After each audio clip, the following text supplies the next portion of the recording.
Miss Science says she wakes up in the middle of the night with heart palpitations, and then again around 1 to 2 p.m. She's fine otherwise. So why the palpitations at night and in the early afternoon? Her heart checked out fine, so she's asking Dr. Fang what's going on. She's asking Dr. Fang what's going on. Great question. Totally grounded in physiology. Dr. Fang did some prep for this one. Let's take a look. This is the timeline of our day. In the middle of the night, why do we wake up? Because starting at night around 4 or 5 a.m., even as early as 3 or 5 a.m., the body starts releasing cortisol. Cortisol is our stress hormone. It comes from the adrenal cortex, released as a stress hormone. It wakes us up overnight, putting us out of sleep. It peaks around 7 to IM, 6, 7 IM. That's when you wake up feeling energized and ready to go. For some people, especially menopausal women, excess cortisol wakes them even earlier.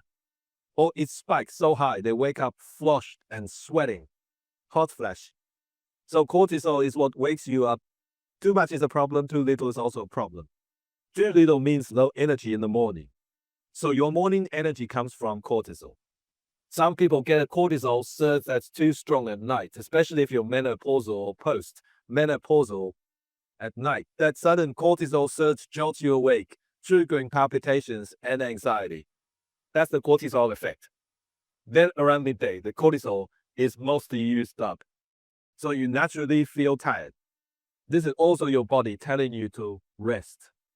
It's hard out. Why keep running around? So it pushes you to rest. But you can't rest until evening.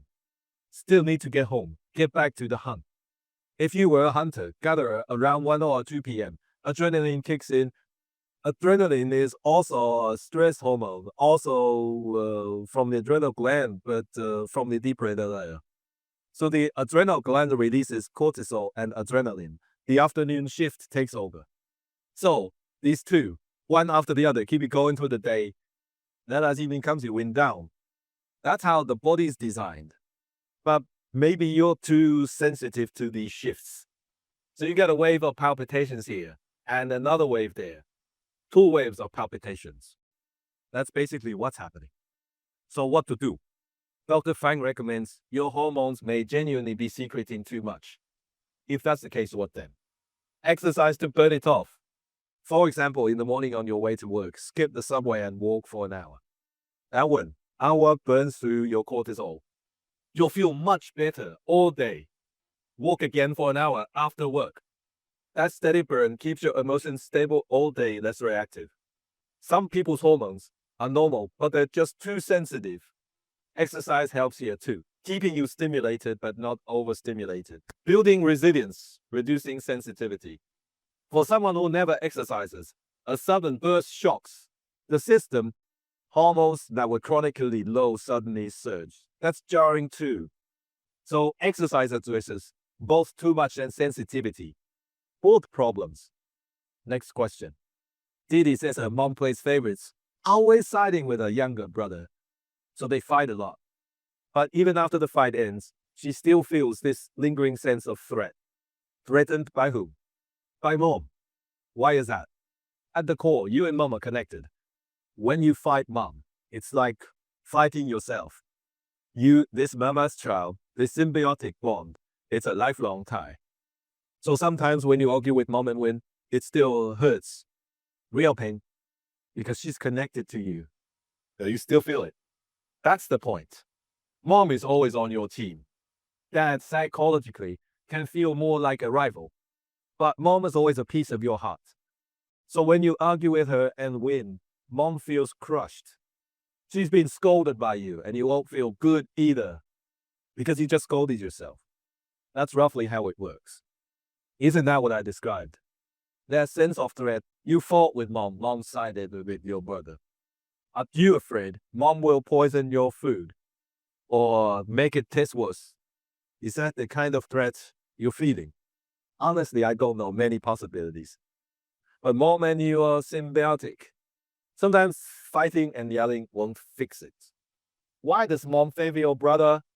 And the why that? Actually, let me zoom out. Think about it when you have children. The firstborn tends to inherit more of dad's traits genetically. The second child gets more mom's gene. Generally speaking, we tend to like people who are like us. So if your brother has mom's traits, mom naturally favors him. Makes sense. You might ask, if you have dad's traits, why doesn't mom prefer you? Because mom and dad got together precisely because their traits are very different. To create genetic diversity, the variety, mom actively chose a partner with different genes, a different flavor. Dad did the same when choosing mom. So their pairing was purely about genetic diversity. So you take after dad, and that's your tough luck.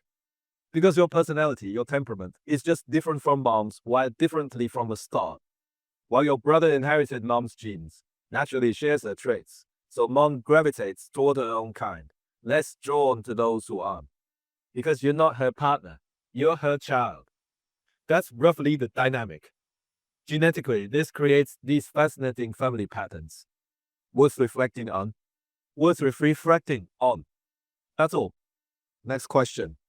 Missy, why is it that during a major depressive episode in bipolar or in depression, a person can sleep all day? If dopamine and serotonin are both low, how can they still fall asleep? Actually, you're not truly asleep. You're resting in a shutdown state. We all assume that sleep is just switching off, like anesthesia during surgery, one injection. 10 hours later, you wake up. And we treat that surgical anesthesia, that full body unconscious state, as the same as sleep. Treating sleep as if it were that knocked out state. Or treating sleep as though it were a surgical coma. Actually, that assumption is completely wrong. If we track your brain waves during sleep tonight, following your sleep waves, the whole night is active and varied. Deep sleep, then rising. Lots of dreaming, then deep again, rising again. Not a flat, quiet line. Flat and quiet is what you get from anesthesia. Sleeping pills and sedatives can also give you that flat, quiet line. But that flat, quiet sleep is meaningless. It does nothing. If you treat sleep as unconsciousness, then every night taking enough sedatives to knock yourself out, say 8 hours, those 8 hours are just wasted life. 1/3 of your life, your 1/3 stolen by sedatives and sleeping pills. Stolen. So back to the question. When your serotonin and dopamine are depleted, listen, you can't even sleep properly. You're in constant shell sleep, a rest sleep, an aimless sleep. No healing, no restoration. Here's what you need to know. Serotonin gives you deep sleep, sound sleep. Dopamine powers your dreams. So serotonin for deep sleep, dopamine for dreaming. Dreaming also needs acetylcholine. So the deep sleep function and the dreaming function both need the brain to have these powerful neurotransmitters continuously alternating. Like an orchestra, the violins come in, then the solos each in turn, playing this symphony. So when dopamine and serotonin drop so low that the symphony goes completely silent, that's not sleep. No function, no healing. So in bipolar's depressive phase, dopamine is very low. In depression's low phase, serotonin is very low. The brain just can't start up. But it's not doing anything either. That state isn't sleep. It's shut down. It's being in a state of total non-function. That's all. Next question.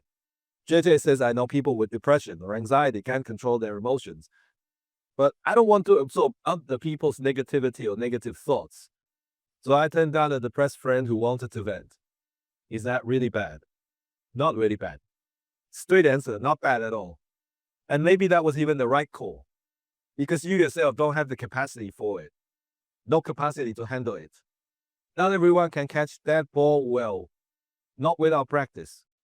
So wanting to help doesn't mean you actually can. You might make anxiety or depression worse. Let me put it this way. Depression generally means more tearfulness, more negativity. Anxiety is more worry, more pacing.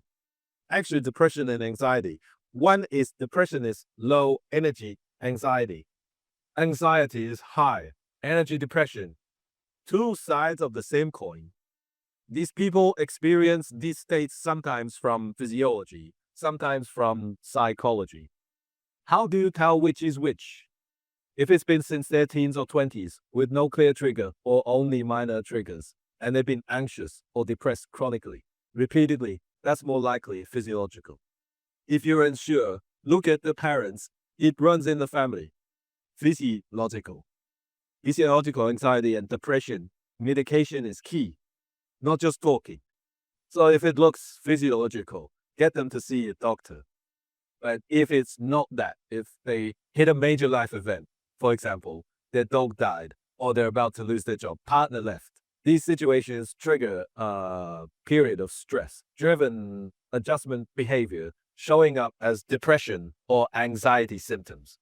Technically, this is called adjustment disorder, not depression, not anxiety disorder. Those labels should be reserved for truly physiological cases. Adjustment disorder does need a good talk.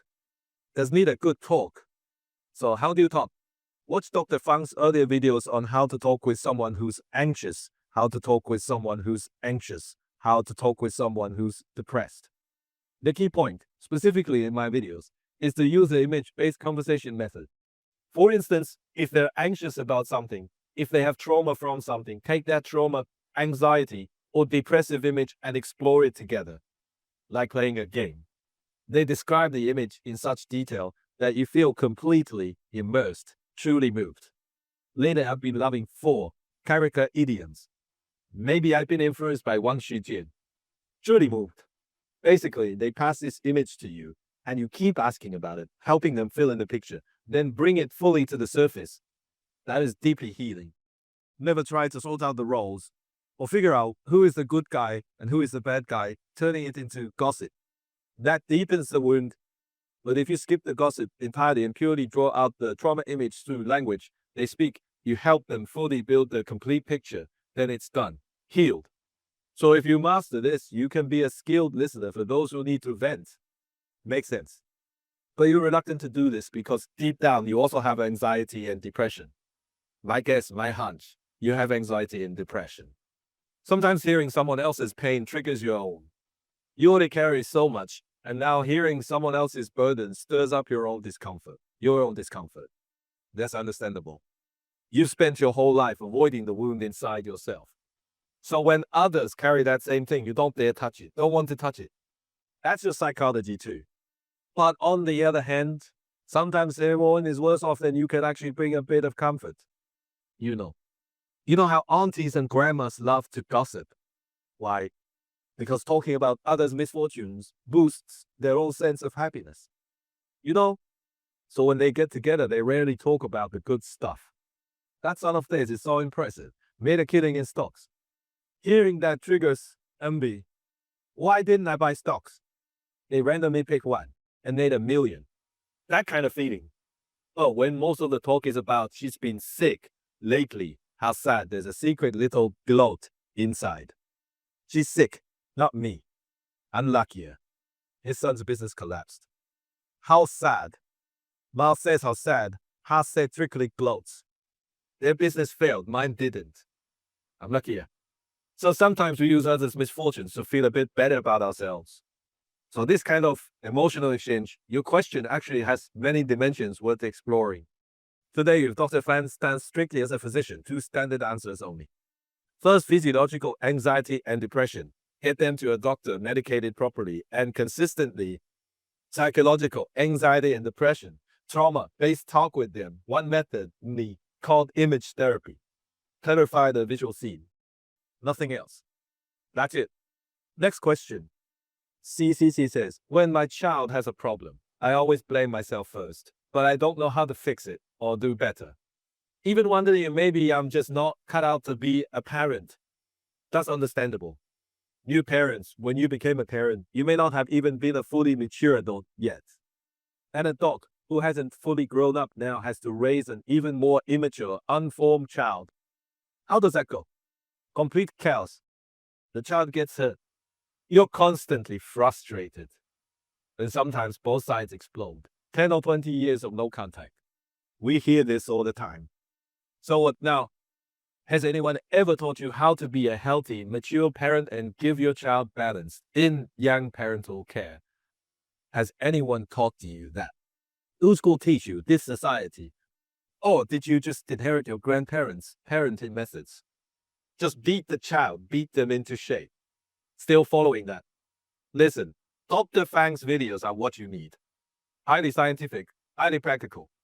I myself have been a dad for over 20 years. And originally, this topic, parent-child relationships, wasn't really my domain. But because I want the full psychology picture to be complete and help this group of people, because many have told me raising kids is so hard, teens are lost, all kinds of family issues, parent-child problems. I thought since I'm out here to help people, I have to dive in and figure it out. So all of this wasn't something I knew before. I recently, specifically to help more people deeply stuck in parent-child struggles, put together these original videos. It takes a tremendous amount of brain power. Every day, creating from nothing, generating this quality content. You think I'm secretly copying some textbook or pasting from a website? All original. My only collaborator is Gemini AI, having a dialogue with me and generating images. Don't you think the images have gotten better lately? So sharp and beautiful. Dr. Fang in his packed schedule, Monday to Wednesday, seeing every single patient, over 100 patients per clinic, seeing them until running on empty. Monday, 12 straight hours of clinic. And with that as the backdrop, somehow still delivering by Friday. Obviously, I surprised myself. But hey, this is what needs to be done. No choice. So this is my work. Watch it well. Become a knowledgeable, capable parent, and your child won't go off the rails. You say, when my child has a problem, I blame myself first. Well, of course, it's your fault. Oh, yes, some children are naturally prone to anxiety, inheriting mom's anxiety, or inheriting dad's. That's still your fault. You gave them those genes. Whether it's through genes or through your parenting environment, if they have a problem, it's your responsibility. So take the blame and do better. If it's innate, compensate through nurture. Dr. Fan tells you even an anxious child, say who inherited dad's anxiety, if that mom is emotionally stable, grounded, loving, steady, outstanding, and raises that anxious child who took after dad, the child grows up just fine. The anxiety, the high sensitivity under mom's care doesn't turn into the life, disrupting kind. It actually becomes empathy toward others, creativity, sharp attention to detail. A highly sensitive adult. Everyone can see that, right? So the same high sensitivity, the same anxiety, if that child instead meets an anxious mom who doesn't know how to parent, it's bad on top of bad. About. But if they meet a calm, stable, healthy, confident mom, the high sensitivity becomes an advantage. With advantage. So stop doubting yourself. You just are. Now do the work. Grow yourself. All right, next question. Auntie Wen. Auntie Wen says, I'm 61 this year. Recently at the market, the vendor said 143 NT total, but there was a voice in my head telling me to just give 140. And I actually handed over 100. Then the vendor corrected me and said 143. Is this a hallucination?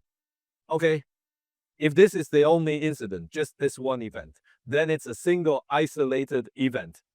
We do hear inner voices sometimes, but they're just inner voices. You don't actually believe something supernatural is out there. Some spirit that's bored and hides in the market to mess with you. A mischievous ghost. Clearly 103 and whispering 140, 140. Would there really be such a mischievous little ghost pestering you and messing with you, finding it hilarious? So you stumbled upon the market ghost, and now it's haunting you. Actually, it's probably not that dramatic. In your head, 140 was your inner voice. Your inner voice. Because you heard, our brain makes decisions often in a fuzzy, blurry space, making its own assumptions and presenting them. For example, if you see something today, your brain will use limited information to classify and judge immediately. What is this? For instance, you see this shape, you'd say it's a cup. You wouldn't think it's a funeral, not that creative. You glance twice, Dr. Fan picks up a cup, your brain uses limited info. Because the brain can't process everything like a computer, flooding in massive input. So it makes quick judgments. Today the vendor said 143. And maybe the environment was noisy, so you heard 140. Your brain concluded 140. and you believe what you heard was 140. The vendor said 140. You heard 140. So you interpreted it as a voice in your head saying 140, just like the vendor said. That's my most reasonable interpretation. But suppose it's not that simple. There's more to it, some conspiracy. Let's continue. Suppose you truly have a voice saying, give 140, and you regularly experience this kind of intrusion. Like, normally you're out buying fruit, don't buy that, it's poison, it's out to get you. Then you see the vendor and say, hey, sale today. Why is there a sale today? Is it specifically to trick us into buying this bad food? Your mind is full of suspicion, overwhelmed by paranoid thoughts, and then hallucinations appear. That kind of pattern is more concerning, more indicative of illness. If none of that is usually present, no excess conspiratorial thinking, and this just appeared as an inner voice, Dr. Fan says that's just noise. Ignore it. For someone to develop full schizophrenia and lose their mind, the brain doesn't fold that easily. It takes 3 steps. Step 1, excessive thinking. Conspiracy theories all beyond normal limits. Too much dopamine. Runaway imagination. The nucleus accumbens spinning out endless fabricated stories beyond the pale. That's step 1. Step 2, hallucinations or delusions, visual or auditory. What you see and hear is your internal image or voice, but you treat it as external. Inside and outside blur together. And finally, these ghost stories, as neural fibers degrade, seize the territory permanently, moving into the brain, becoming part of you, impossible to evict. Still there 30 years later. Steps 1, 2, 3 all need to happen before you become schizophrenic. Right now, you're just experiencing a bit of noise, unless you also have steps 1 and 2, which you didn't mention. So if only step 2 appeared, something strange popped up, but the brain misread it, don't interpret. All right, next question. After retirement, spending all day with my husband, communication gets harder and harder. Every conversation turns into a fight. He's completely self-centered, doesn't understand my feelings. We can't adjust to each other. What do I do? This is retirement syndrome. In Japan, a married couple before 50 barely communicated anyway. Wife stays home, takes care of kids, joins community groups. Husband is at the office, hanging out with colleagues. Both of them keeping a functional household. Soon after 50, the kids leave, they graduate. And maybe by 60s, both have retired. Only now do they really start to know each other. In Japan, they call it retirement syndrome. Many people divorce at this point because they're together all day, can't stand it. The husband sometimes acts like a king saying, why isn't the tea made? Because it worked. He was the manager. Where's my tea today? No tea. The wife thinks, I've been a maid my whole life. Before, I was at most doing laundry. When husband's at work, fine. A whole new husband would be home all day, treating me like his personal housekeeper. Before I was a 2 or 3 hour maid. Now I'm a 12+ hour maid. Can't take it. And that's just the surface. Just the tea, the cleaning. Deeper down, psychologically, emotionally, there's already a distance. This stranger living at home. This stranger who used to appear just 2 or 3 hours a day. Now here 12+ hours. It's uncomfortable. Very uncomfortable. Honestly, sometimes women at this stage get more energized. We're all tied to the house for the kids. Now the kids have grown and husband comes home, yet another child. So these women in their 50s, 60s, 70s are out every day with girlfriends, much happier and freer, escaping the husband cooped up at home. The husband is more the helpless one. Doesn't have many close friends. This kind of man with no real bodies, stays home reading or watching TV. Wife has her daily activities. Dr. Fang sees this pattern often. Also, avoidance of time together. What if instead both sides try falling in love again, starting fresh as new people, fall in love and rediscover each other? But at this stage, Dr. Fan thinks why you're together now isn't like before, attracted because of your differences. You two now, because of those differences, can't stand each other. Before, different and in love. Now, different than a war, we have always preferred people like us. Now it's reversed. We always gravitate toward those like us. We connect with those in our echo chamber, right? With your peers, you talk easily. Conversations flow. But your husband, the one you chose, if you married in your 20s or 30s, that was pure biological instinct. He needed to be very different from you for you to be attracted to him, or him to be attracted to you. So the marriage, the attraction, being together, was precisely because you're different. And that difference produces diverse children. This is biological genetics. So many people who married in their 20s or 30s chose someone very different from themselves. Sure enough, they had very different kids. But now you have to live together after 50 or 60, living with this very different person. Not the right match. Having to coexist all over again. And if it doesn't work, resentment sets in. But here's an even bleaker scenario. Suppose back then you didn't go that route. You chose someone like yourself. Someone who runs marathons with you, bikes with you, hits the gym with you. Same values, habits, lifestyle. Practically opposite, sex best friend. You think this perfect couple must be super happy, right? Must be. Wrong. Marrying someone just like you actually raises the divorce rate because it goes against biological instinct. So very similar people can only be friends. Very different people can be husband or wife. This biologically driven marriage will bring retired life incompatibility. Because human evolution never accounted for this retirement era, where two very different people still have to coexist. Because our average lifespan used to be only 20, 30, 40 years. Only since 1905 did humans start living past 50.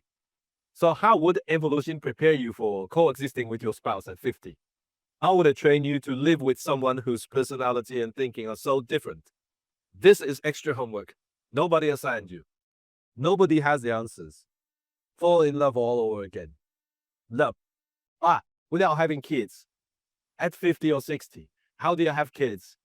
Think of it as a spiritual practice. There's someone at home helping you practice. And if you can get through this, you level up. That's roughly what Dr. Fang is saying here. This question of yours is actually quite good. Though it seems simple on the surface, there are many layers inside, many angles. Want to understand life issues from a medical perspective? Share with our friends and family.